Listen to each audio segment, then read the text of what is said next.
Hey everyone, in today's video I wanted to talk to you about buying a property in France, and I wanted to share with you my experience with buying properties in France and to provide you with some information and some suggestions that might help you when you're buying a property in France, or if you're just curious how the process works.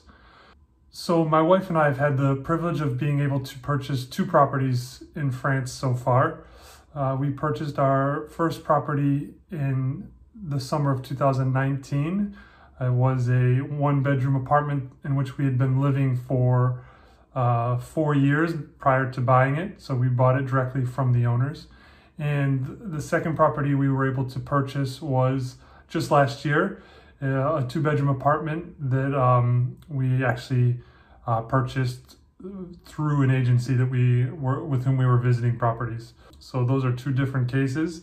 We were able to keep the first one and to rent it out and to move into a slightly bigger apartment. And those 2 sales actually gave us some good personal experience with buying a property in France. And also, just to preface this by saying that I worked on the marketing team for 3 years for a luxury real estate buyer's agency in France. And actually their business model revolves around helping affluent international buyers buying a property in France. And while working for that company, since it was a small company in terms of employees, I was also helping with setting up sales mandates and also providing a sales support for our team in the field. And that also allowed me to really learn quite a bit about the French buying process.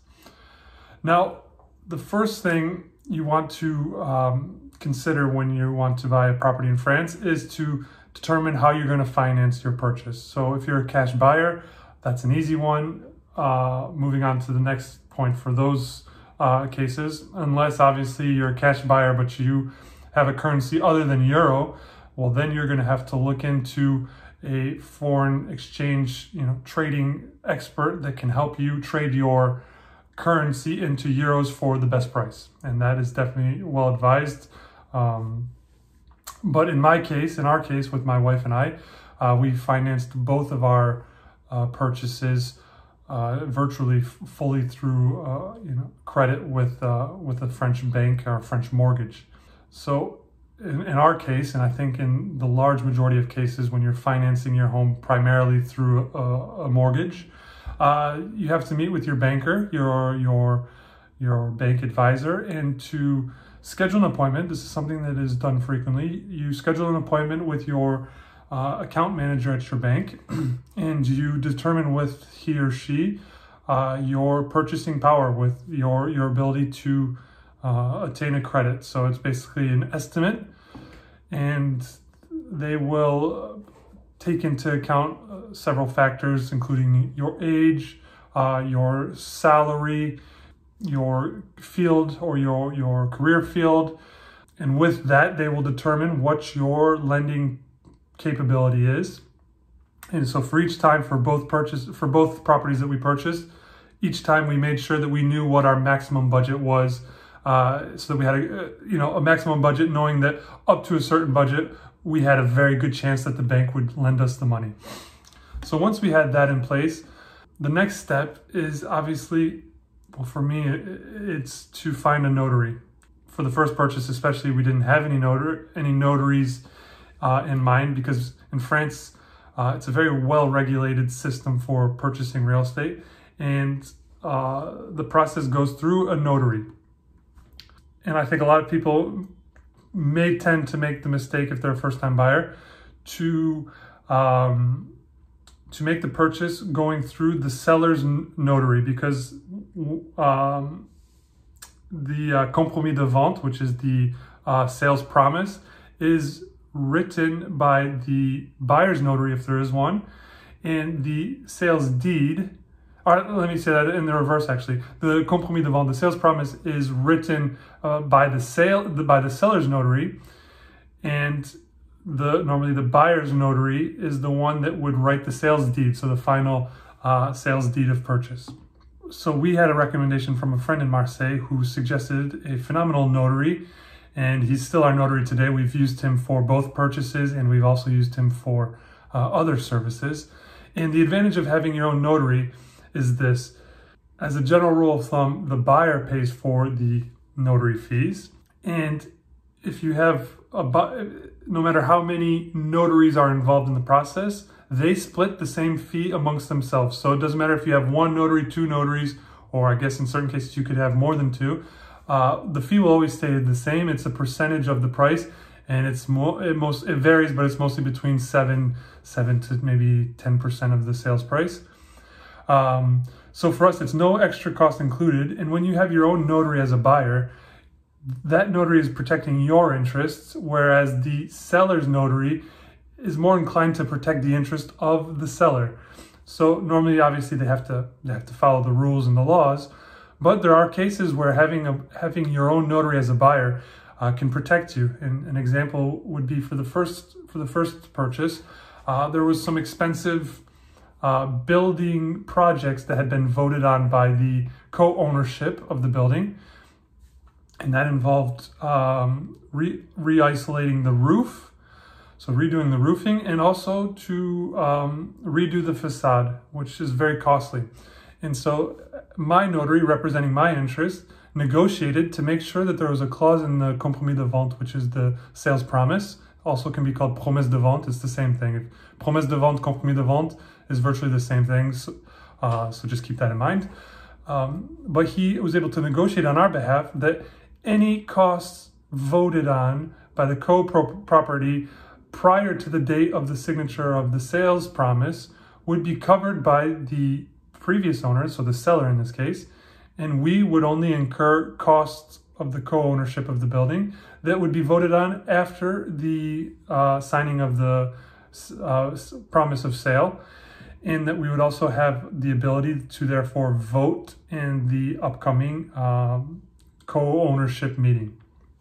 So that's just one case, but it's definitely worth having your own notary, and rest assured it won't entail you paying more notary fees, because once again, those notary fees are split among the seller and the buyer's notary. So don't worry about that, but definitely find your own notary.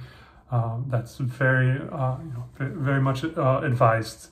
So then after you find the property that you want, and you want to make an offer on the price, you can make what's called an offre d'achat, and you basically in writing put down the amount that you wish to offer to the seller.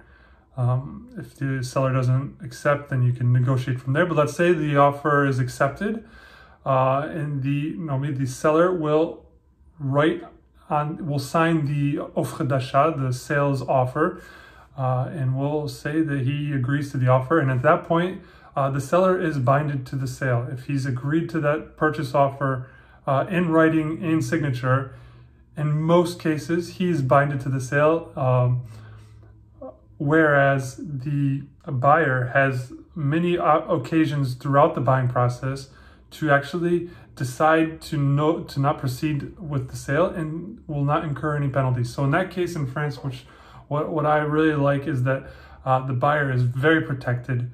But on the contrary, the seller is quite quickly binded to the sale. So sellers beware. Make sure that you're sure of your decisions when you're proceeding with the selling process of your property.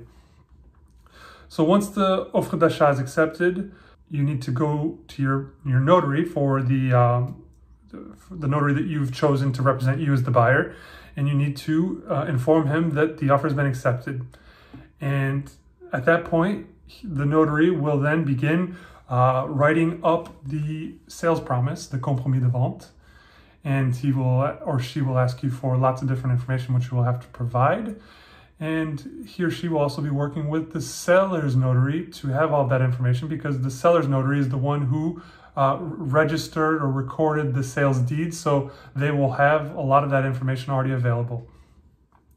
The seller will have to provide to the buyer's notary the diagnostics of the apartment, which includes the state of the apartment in terms of electricity, plumbing, square meters, an exhaustive list of things. That's a legal requirement. And at that point, you can also begin to inform your bank your bank advisor, your account manager that you plan on requesting a loan, and so that they can proceed with giving you with locking in an estimate for you. Perhaps they already did when you were estimating how much you could borrow, but you want to make sure that the banker is aware that you're ready to move forward, and so that they can proceed with locking in the rates for you and the terms. And you'll have to provide the banker with the signed compromis de vente, which can take a couple months. It can take at the earliest a month and a half. So you'd be looking at about a month to 3 months for the compromis de vente to be created and signed. And once that's signed, you take that to your bank advisor, and you and with that they're able to what's called offre de crédit, so the credit offer, the mortgage offer, and that is actually the finalized terms that they're offering you, and that can only be done with the compromis de vente. Also, you can go through a third-party service that can help contact different banks, not necessarily your own bank, but they can contact different banks in order to get you the best rates possible. So that's also something that we looked into. We actually used in the first purchase, but in the end, our bank had better rates than what the third party was able to get us. So in the end, we went with our own bank, but you don't have to. If you find better rates elsewhere, you're definitely free to sign with whoever you want. So that was the process of securing the loan from the bank.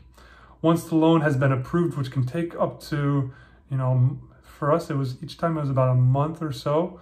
The first time was a month, the second time was 2 months, but there was COVID in the mix too, so that made things more complicated. Once you are able to sign the documents finalizing the mortgage, at that point you have to inform your notary, the buyer's notary, which is, in your case, you're the buyer. And that way he can know that a date can be scheduled for the signature of the sales deed. And he will then proceed with creating the sales deed as the buyer, because you will become the owner. So since he represents you, he will make the sales deed, and he will keep it registered in his office of notary. So once everybody is in agreement to the date of the sales deed, you meet, you go over all the clauses together, and at that point you sign, and it's at that moment that you officially become the owner of your property. And you won't receive the official sales deed until about 10 months after, but you will have a certificate, and like an attestation, like a certificate basically, to show that you have ownership while you're waiting for the publishing, or the publishing of the official sales deed. So that's basically the gist of it. It's we learned a lot. It's a very good process. There's a lot to take into account, but it's well worth the process. And the fact that it's so rigorous in France means that you're quite protected from volatile conditions for the most part. So I hope this video was helpful for you. And if I missed anything, or if you have any further questions, definitely drop a comment below, and I'll be glad to help as best as possible. Obviously, this is just my experience, and this isn't legal or official advice, but with having purchased already 2 properties, I've gained a good experience with that, and will like to help you as best as I can. Also, please do subscribe if you haven't already, and click like if you like this video, and I look forward to seeing you in the next one. Thanks, guys.